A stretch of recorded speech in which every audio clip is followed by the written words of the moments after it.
1. Beliefs, knowledge, and models.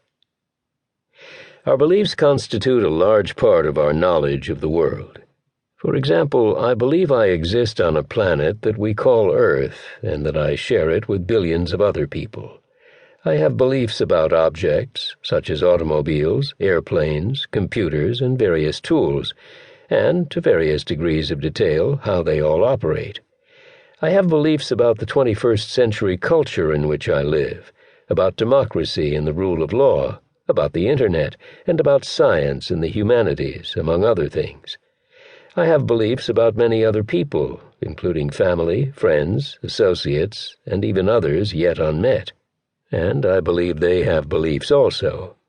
To make an explicit list of all my beliefs would be impossible, yet all of these beliefs are there, somewhere and somehow represented in my brain, changing, growing, shrinking, and mostly ready for use when I need them. If I were to try to list my beliefs, I would do so using sentences in English, such as, "The universe is around 14 billion years old.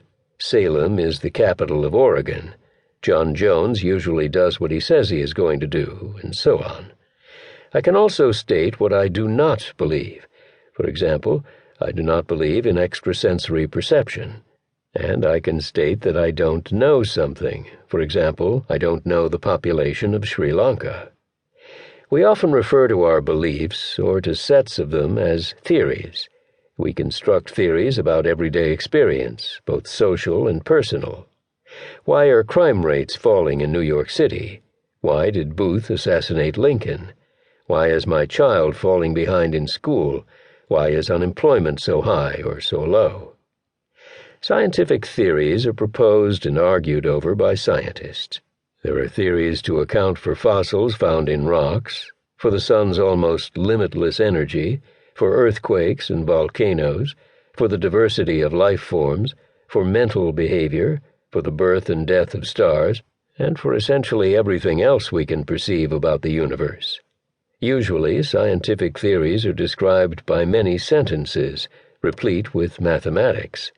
They are written down in articles and books to supplement what's stored in the brains of scientists. When scientists say that they believe in quantum mechanics, for example, they are assenting to theories contained in certain articles and books about quantum mechanics. Scientific theories usually have to pass more stringent tests than do personal theories we all have about many things. Besides the literature of science, nonfiction books such as histories, political analyses, biographies, and narratives purport to set forth their authors' beliefs about something. You and I might adopt some of these beliefs as our own. For example, you might say that you believe Stephen Ambrose's story about the Lewis and Clark expedition as told in his book, Undaunted Courage. Even books of fiction contain descriptions of the world that we might incorporate into our beliefs. One of the most important things to say about beliefs is that they are, or at least should be, tentative and changeable. For example, my belief that the weather will be sunny tomorrow, based on a weather forecast I consulted, may change as new weather data arrives. I may change some of my more fundamental beliefs also, such as my beliefs about early childhood education. Science and medicine advance by new experiments and new theoretical explanations, and these entail new or changed beliefs. Cognitive scientists distinguish various kinds of knowledge. Knowledge represented by beliefs is called declarative because beliefs are stated as declarative sentences. No one really knows how beliefs are represented in our brains. The philosopher and cognitive scientist Jerry Fodor proposes that they are represented as sentence-like forms in a language of thought he calls mentalese.